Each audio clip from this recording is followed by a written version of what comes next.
최근 우리 사회에 두 가지 사건이 일어나면서 많은 사람들의 논란에 휩싸이고 있고 비난의 화살이 있는 사건이 있습니다.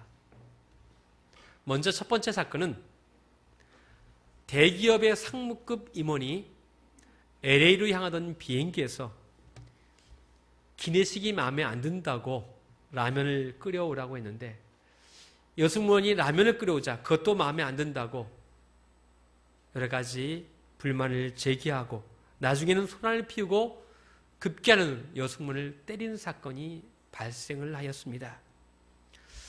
이런 정황을 제대로 보지 못했으니까 어떻다 말할 수 없지만 아주 간단하게 말하면 알만한 임원이 여승무원에게 무례하게 행한 것만은 확실한 것 같습니다. 그래서 이 비행기가 LA에 도착하자마자 미 연방 FBI가 출동을 했고 그리고 이 임원은 미국에 들어가지도 못하고 다시 한국으로 귀국할 수밖에 없는 사건이 벌어졌습니다. 그리고 이 일이 얼마 후에 언론에 보도되면서 이 임원은 결국 그 대기업을 사임할 수밖에 없었다고 하는 것입니다. 또 한 가지 사건은 한 기업의 회장이 호텔의 현관에서 지배인을 폭행한 사건이 벌어졌습니다.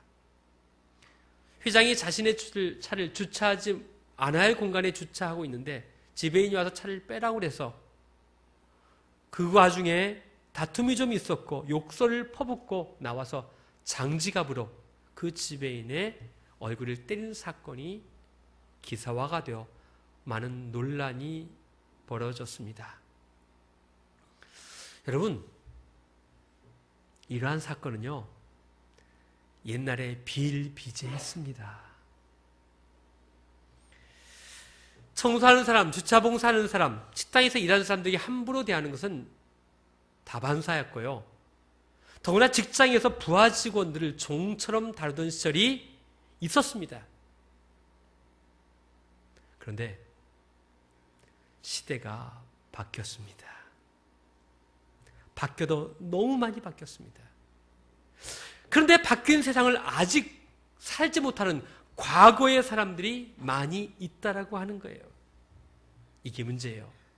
과거에는요, 권력, 그리고 경제적인 힘이 최고였고 존경의 기준이었습니다. 그러나 여러분, 오늘날에는요, 우리나라의 최고의 권력가도 길어야 5년이면 내려와야 돼요. 이런 시대를 살고 있어요. 또 경제적인 능력이 아무리 대기업의 회장이라 할지라도 그 사람의 인격과 그 사람의 성품에 따라서 그 사람을 존경하느냐 아니냐를 결정하고 있는 거예요. 무조건 돈만 많다고 존경하던 시대가 지나갔다는 거예요. 과거의 세대가요, 힘의 세대라고 한다면 오늘날에는 인격의 세대라고 하는 거예요. 이전에 과거의 세대를 부부들이 자신의 자녀들에게도 여전히 힘의 상징인 권력과 경제적인 풍요를 얻기 위해서 계속해서 공부를 시키고 있는 거예요. 그걸 출세라고 말하고 있고 그것을 성공이라고 말하고 있는 거예요. 근데 요즘 자녀들은 그렇지 않거든요. 부모 세대들이 붙잡고 있는, 과거 세대가 붙잡고 있는 여전히 힘의 상징인 권력과 물질에 목숨을 걸고 있을 뿐이에요. 그렇기 때문에 자녀와 부모 사이에 계속해서 충돌이 벌어지고 있는 거예요. 자, 그렇다고 한다면 오늘날 우리에게 목숨을 걸어야 하는 것은 무엇이냔 말이죠. 그건 바로 성품입니다. 그리고 또 인격입니다. 다음 세대의 최고의 경쟁력은 무엇이 될 것인가? 결국은 좋은 성품과 인격이 다음 세대의 최고의 경쟁력이 될 것입니다. 여러분, 자녀들을요, 좋은 성품과 인격으로 키워야 돼요. 그게 그 아이들이 가지는 최고의 경쟁력이요, 최고의 스펙이 될 거라는 거예요. 그렇다면 좋은 성품과 인격은 어떻게 만들어지는가? 그냥 만들어지지 않아요. 이 테드 트립이라는 분이 마음을 다루면 자녀의 미래가 달라진다는 책을 썼어요. 이 책에서 한 인간이 어떤 인격체가 되는가는 두 가지 요소가 결합된 결과라고 말했어요. 그 첫 번째가 뭐냐면 그의 생활 경험이에요. 그가 어떤 상황과 환경 속에서 자라고 있느냐를 물어보고 있고, 또 하나는 그 아이가 자신이 겪은 경험과 어떻게 반응하느냐, 상호작용을 하느냐에 따라서 달려있다는 거예요. 다시 말하면 부유한 환경, 가난한 환경에서 인격이 만들어져요. 그러나 그게 전부가 아니라 가난한 상황이나 부유한 상황에서 내가 어떻게 반응하느냐에 따라서 그 아이의 인격이 만들어진다는 거예요. 그러면서 이 테드 트립은요, 삶의 인격을 만드는 6가지의 역량들을 설명하고 있어요. 우리 인격을 만드는 6가지 역량이 있다는 거예요. 첫 번째가 뭐냐? 가정생활의 구조가 자녀의 삶의 인격을 만든다는 거예요. 여러분의 자녀들이 부모들이 살아가는 생활 구조를 경험하고 살아요. 예를 들면 이런 거예요. 여러분은 지금 어떤 가정의 구조가 있는가를 물어봐야 돼요. 다 똑같지 않더라고요. 어떤 집은요, 시집 중심의 구조가 있어요. 그래서 언제나 시집 중심으로 모여. 그래서 모든 게 다 시집 중심으로 살아가요. 근데 이제는 아내를 맞이할 때 우리 집의 구조를 설명해 줘야 돼요. 여보, 우리 집은 시집 중심의 삶이야. 그래서 양해를 하고 설득을 하고, 그리고 남편은 아내를 배려해 줘야 돼요. 그런데 그런 배려나 설득도 없이 그냥 덥석 살아버리면 이게 충동이 계속되는 거예요. 또 어떤 가정은 독립적인 가정이에요. 우리 가정은 시집이나 친정 전혀 신경 안 쓰고 살아가는 가정에서 살다면 이 가정은 또 배려하는 것을 또 배워야 돼요. 그러니까 어떤 가정의 구조를 가지고 사느냐가 중요하다는 거예요. 두 번째는 뭐냐? 가족의 가치관이 자녀의 삶의 인격을 만들어요. 여러분, 오늘 집에 가서요, 우리 집의 가치관이 무엇인가를 한번 물어보세요. 아니, 의논해 보세요. 야, 우리 집의 가치관이 뭐 같으냐? 물어보세요. 두려우면 물어보지 마세요. 엄마 아빠는 맨날 돈만 좋아하잖아. 이러면 물어보지 마세요. 아빠는 죽으나 사나 성적만 얘기하잖아. 물어보지 마세요. 그러니까 그 부모가 가지고 있는 가치관을 아이들은요, 은연중에 보고 배웁니다. 정확하게 보고 있어요. 그게 바로 그 아이의 인격을 만들어요. 세 번째는 뭐냐? 가족의 역할이 자녀의 삶의 인격을 만들어요. 집에서 아빠 역할을 하는 것, 엄마 역할을 하는 것을 아이들이 봐야지 그대로 아이들이 엄마 아빠 역할을 해요. 제 친구가 지금 멕시코 선교사로 가 있는데 그 친구가 이런 이야기를 하는 거예요. 멕시코에는 아빠라는 존재가 없다라는 거예요. 무슨 얘기냐 그랬더니 거기에 이제 자기가 하는데 빈민촌에서 사역을 하고 있는데 아이들이 좀 자라서 한 15세 정도 되면은 15세, 18세 되면 여자들을 만나서 관계를 맺고 애를 낳는다는 거예요. 그럼 도망간다는 거예요. 다 그런다는 거예요. 그러니까 무슨 얘기냐면 이 아이들이 아빠의 역할을 한 번도 본 적이 없는 거예요. 아빠는 애 낳고 도망가는 것만 본 거예요. 그 다음 세대에 와서도 또 그렇게 하는 거예요. 아빠가 어떻게 해야 될지를 모른다는 거예요. 그래서 선교사 가정이 롤모델이 돼서 이게 바로 아빠가 해야 할 일이 뭐다. 아내를 돌보고 자녀를 돌보는 일이 있다는 것을 가르쳐줘야 한다는 거예요. 여러분, 집에서요, 여러분의 역할이 너무너무 중요해요. 아이들의 인격은 부모의 삶에서 만들어져 가는 거예요. 네 번째는 가정의 문제 해결이 자녀의 삶의 인격을 만든다는 거예요. 여러분, 각 가정에 문제가 다 있죠. 근데 이 문제를 어떻게 풀어나가느냐를 자녀들이 보고 있어요. 어떤 가정은 힘의 논리로 밀어붙이는 가정도 있고요. 어떤 경우는 대화 타협을 위해서, 어떤 경우는 장기간 침묵을 통해서 문제를 해결하는 가정도 있어요. 애들이 그걸 보고 그대로 살아간다는 거예요. 다섯 번째는 뭐냐? 가족의 내력이 자녀의 삶의 인격을 만든다는 거예요. 가족의 내력은요, 피할 수가 없어요. 그걸 우리는 보통 DNA라고 말하잖아요. 여러분이 머리가 나빠서 반에서 중간밖에 못했으면 아들이 중간만 해도 감사하게 생각하세요. 아닌데 자꾸만 만들려고 하니까 피차가 힘든 거예요. 자신의 DNA를 받아들이는 거예요. 물론 우리의 죄의 DNA가 있습니다. 이것은 뭐냐? 그리스도의 십자가의 피로 우리가 자유롭게 되고 정결케 되는 것은 사실이에요. 그런즉 누구든지 그리스도 안에 있으면 새로운 피조물이라. 이전 것은 지나갔으니 보라 새 것이 되었다. 새롭게 되는 거예요. 그리스도의 피로. 그러나 우리 안에 담겨져 있는 삶의 DNA는 바꿔지기 어려워요. 그래서 여러분, 제가 얘기합니다.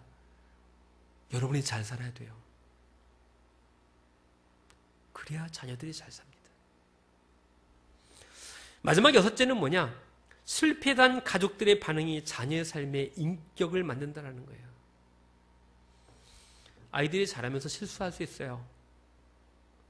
이 실수할 때 우리 부모들이 어떻게 반응하느냐가 정말 중요하다는 거예요.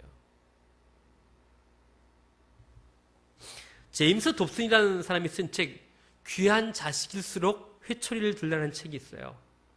이 책에서 어린아이들의 반항적인 의지와 어린이의 무책임성을 구별해주고 있어요.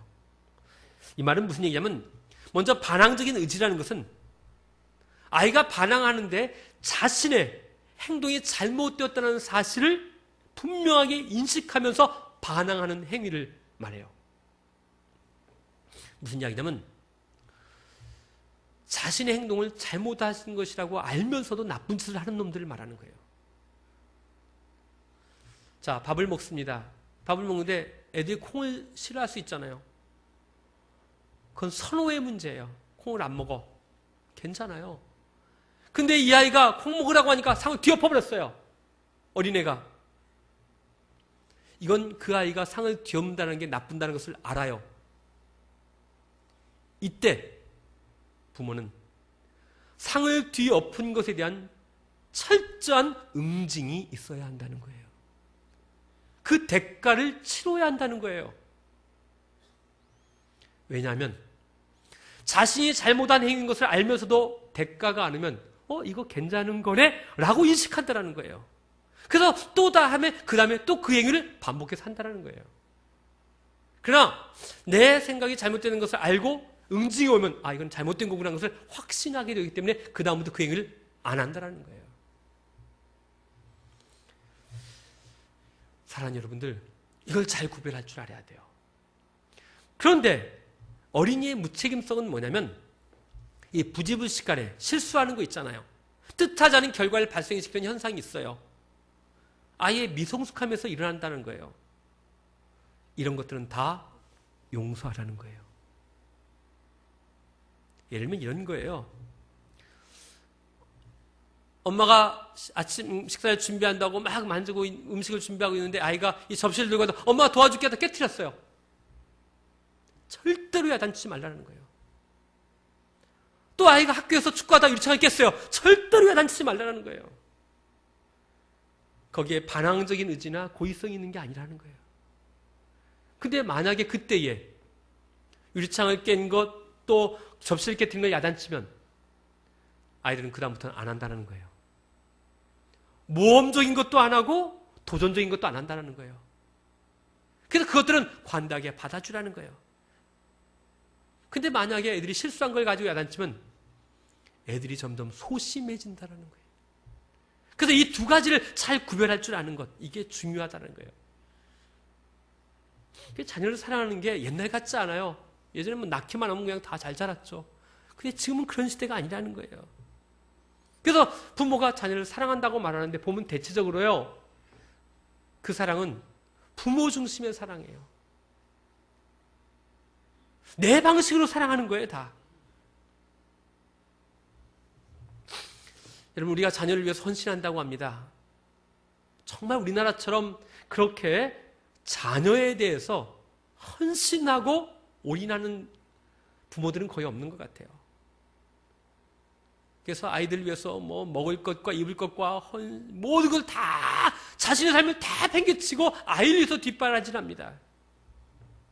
다음 주가 어버이주일이거든요. 어버이주일날 어버이 노래 부르면 엄마들이 다 울어. 왜 우는 줄 아세요? 본전 생각나거든.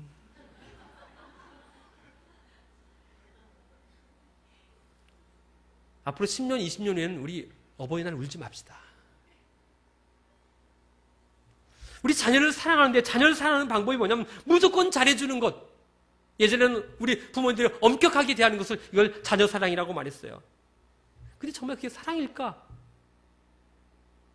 사랑이 바뀌어가고 있어요. 남편을 일찍 여의고 홀로 된 여인이 있었어요. 아들 하나만 키웠어요. 정말 열심히 키웠어요. 최선을 다해서 키웠어요. 먹을 것 제대로 먹지 못하고 입을 것 제대로 입지 못하면서 아이를 키웠어요. 음식도 생선이 딱 있으면 머리는 항상 엄마가 먹고 몸통은 아들 줬어요. 아들이 엄마 왜 안 먹어? 나는 진짜 어두움이란 말 모르냐? 뭐 고기가 너무 맛있다. 밥을 해도 온전한 밥은 아들 주고 누룽지만 자기 먹었어요. 엄마 왜 그래? 누룽지가 진짜 맛있거든 했어요. 정말로 아들을 정말 귀하게 키웠어요. 결혼할 때가 됐어요. 이제 이 아들이 여자친구를 만나기만 하면 사사건건 시비를 거는 거예요. 그래서 여자가 몇 명을 데려왔는데 다 퇴짜 맞았어요. 그 나중에 아들이 안 되게 됐으면 엄마가 원하는 사람 결혼하겠다 그래서 결국 엄마가 데리고 와서 결혼을 시켰어요. 그래서 이제 결혼한 지 얼마 안 됐는데 엄마가 어느 날 야 오늘 우리 노인정 어른들하고 소풍 가니까 도시락 좀 싸라 그랬어요. 도시락을 싸갖고 가서 공원 가서 밥을 딱 폈더니 거기에 뭐냐 도시락에 뭐가 있겠어요? 생선 머리만 가득하고 누룽지가 쌓여있는 거예요. 엄마가 화가 뿔딱지가 났어요. 집에 가고 너는 어떻게 시어머니한테 이게 할치냐라고 막 야단을 쳤어요. 근데 이 며느리가 당혹해하면서 어머니 그게 아니고요. 뭐가 그게 아니냐? 사실은요 오늘 제가 어머니에서 도시락을 정말 정성껏 쌌는데 남편이 물어보길래 오늘 어머니 소풍 가길래 도시락 싼다 그랬더니 못 쌌냐 그러니까 못 쌌다 그러니까 우리 엄마는 그거 아니라고. 우리 엄마는 생선머리를 정말 좋아하고 누룽지를 좋아한다는 거예요. 그거 싸가려는 거예요. 그러니까 아내가 어떻게 어머니한테 그걸 싸냐고 그랬더니 남편이 화락 벌어내면서 30년 산 내가 더 잘하지 네가 더 잘하냐고 그러더래요.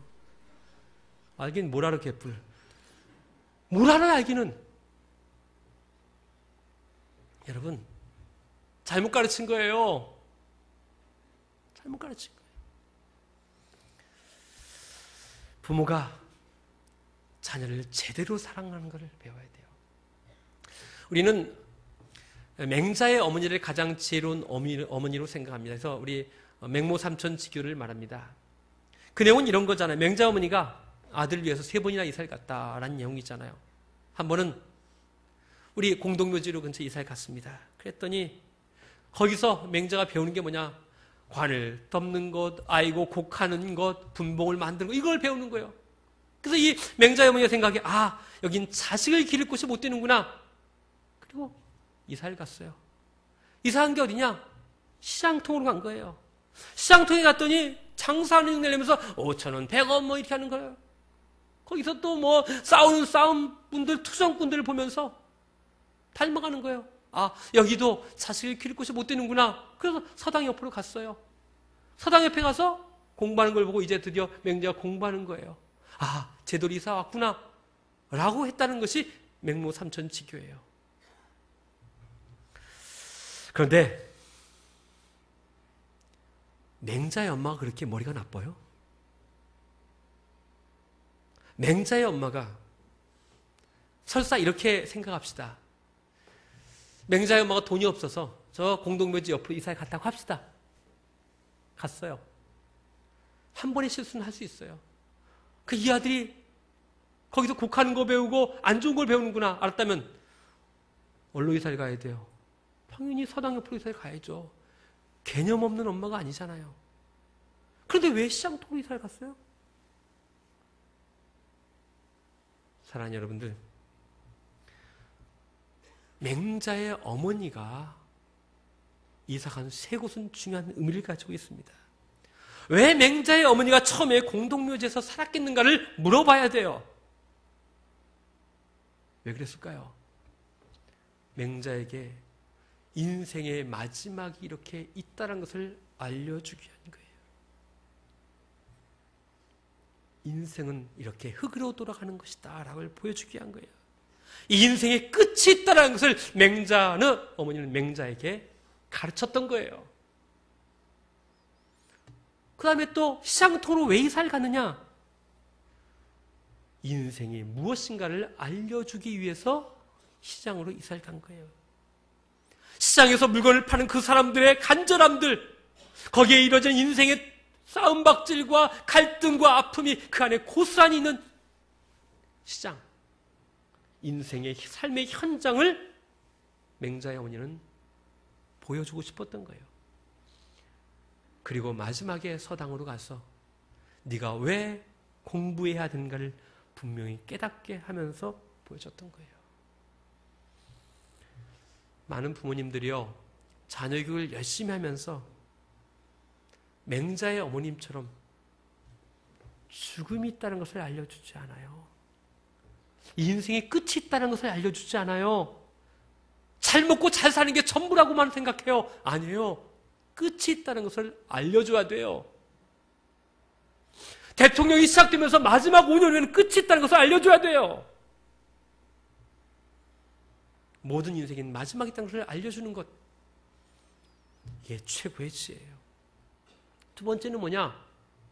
시장을 통해서 인생은 이렇게 치열한 것이다. 삶은 이렇게 현장에서 일어난 거지 머릿속으로만 이루어지는 것이 아니다. 삶은 이렇게 치열하게 싸우고 갈등하고 고민하면서 이루어지는 문제를 뛰어넘는 것이 바로 인생이다를 알려주기 위해서 바로 시장이라는 것을 보여준 거예요. 그 두 가지를 알고 그 다음에 공부할 때 그게 진짜 공부가 된다는 거예요. 그런데 여러분의 자녀들에겐 공부만 하라고 하는 거예요. 공부만. 수년 전에 전혜성 씨가 쓴 섬기는 부모가 자녀를 큰 사랑으로 키운다는 책에서요, 이런 질문을 던집니다. 자녀 교육의 목적은 무엇인가? 아이가 어떤 어른으로 자라기를 바라는가? 라는 질문에 답을 해야 한다는 거예요. 그 사람은 두 가지 대답을 했어요. 첫 번째는 이 사회에서 어떻게 봉사할 수 있는가? 라는 것에 대한 답을 가지면서 공부하라는 거예요. 두 번째는 아이들 스스로 타인과 세상에 대해서 좀 더 넓은 시야를 가지게 되는 것, 이게 공부의 목적이라는 거예요. 그러면서 이 사람이 중요한 두 가지 덕목을 얘기했어요. 첫째는 재주가 덕을 앞지르면 안 된다라는 거예요. 두 번째는 더 많은 사람들에게 도움을 줄 수 있는 사람이 되어야 한다는 거예요. 사랑하는 여러분들, 여러분의 자녀들 어떻게 양육하고 싶어 하십니까? 오늘 본문은 이렇게 말합니다. 아비들아, 너희 자녀를 노엽게 하지 말고 오직 주의 교양과 훈계로 양육하라. 이 본문을 보면서 목사님, 누가 자녀를 노엽게 합니까? 놀랍게도요, 70% 이상이 부모와 자녀가 어긋나 있다라는 거예요. 여러분은 부모와 자녀 관계가 건강하십니까? 70%가 어긋나 있다는 거예요. 그럼 어떻게 부모가 자녀를 노엽게 했을까요? 첫 번째는 자녀가 부모로부터 인격적인 대우를 받지 못하면 자녀들이 노여워하는 거예요. 많은 부모들이요, 자신의 자녀를 자기 것처럼 생각해요. 제가 가끔 보면요, 남의 자녀에게는 인격적으로 대우합니다. 예를 들면 옆에 있는 집 아이가 머리에 노란 물을 들였어요. 그러면 엄마들이 퍼쩍퍼쩍 뛰면 요즘 애들은 다 이렇게 그러는 거야 라고 말해요. 자기 머리가 자기 아들의 머리를 노란 물 들였다 그럼 싹둑 잘라버려. 왜 남의 아이에겐 인격적으로 대하면서 왜 나의 아이에겐 무례하게 대하느냐 말이에요. 칼릴 지브라는 이런 얘기했습니다. 당신의 자녀들은 당신의 것이 아닙니다. 당신과 함께 있으나 당신의 것은 아닙니다. 마지막에 이런 말합니다.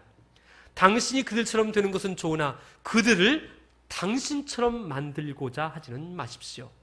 왜냐하면 인생은 과거로 가는 것이 아니며 어제에 머무르지도 않기 때문입니다. 라고 말해요. 여러분, 자녀를 노엽게 하지 마세요. 오래전에 50이 넘은 총각이 있었어요. 능력도 있고 외과 의사였는데 결혼을 안 하는 거예요. 그래서 제가 그 동생에게 물어봤어요. 형이 왜 결혼 안 하느냐 그랬더니 주저하던 이런 얘기를 하는 거예요. 사실은 형이 사랑하던 여자가 있었는데 데리고 왔대요. 결혼하겠다고. 집안에서 결사반대를 했대요. 그 결혼을 못했대요. 그 이후부터는 결혼을 안 하더래요. 그래서 형 왜 결혼 안 해? 그랬더니 이 형이 무서운 이야기를 하더래요. 결혼하지 않고 혼자 사는 것이 부모님에 대한 보복이라고 생각한다. 옳은 아들 아닙니다. 옳은 태도 아니에요. 그러나 부모가 이 자녀를 먼저 노엽게 한 거예요. 두 번째로 부모에게서 존경받을 할 만한 점을 발견하지 못하게 될 때 자녀들은 노여한다고 말했습니다. 이랜드에서 좋은 부모 베스트 9을 뽑은 게 있었어요. 첫 번째는 뭐냐면 존경받는 부모라는 거예요. 여러분, 이게 쉬운 일 아니에요. 다 속을 드러나 보이는데 존경받기 쉽지 않아요. 두 번째는 뭐냐? 남보다 뛰어나게가 아닌 남과 다르게를 가르치는 부모. 넘버원이 아니라 올리원을 가르치는 부모. 세 번째는 뭐냐? 앞모습과 뒷모습이 같은 부모가 좋은 부모라는 거예요. 누가 이런 글을 썼어요. 한 아이가 엄마를 찾아와서 이렇게 얘기했어요. 엄마, 반에서 왕따 당하는 애가 있어. 그런데 걔한테 말 시키면 같이 왕따 시켜서 친구가 없어. 어쩌면 좋지?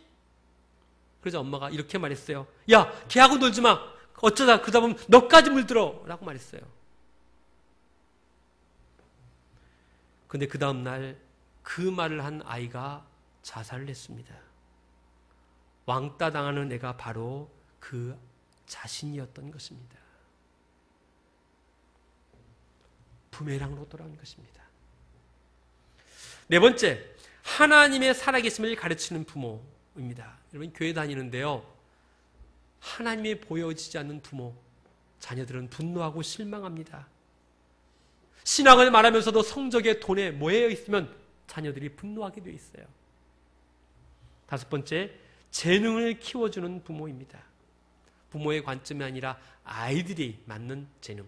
그리고 여섯 번째, 함께 기도하는 부모를 말합니다.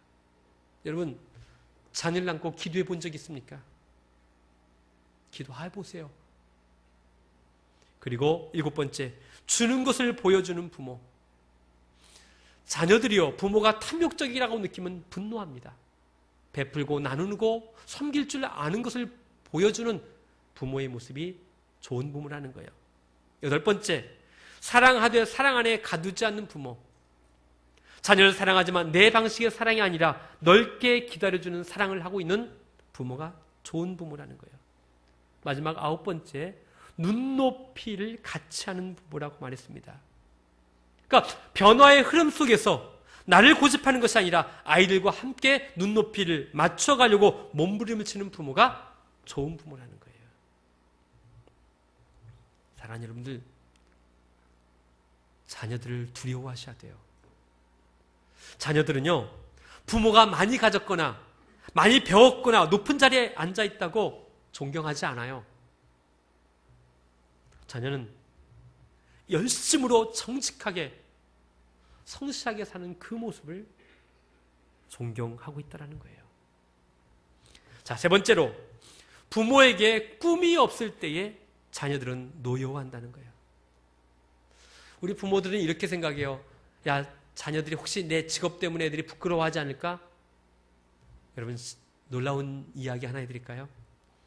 자녀들은 아빠의 직업에 대해서 정확하게 알고 있는 아이는 10%도 안 된다는 거예요.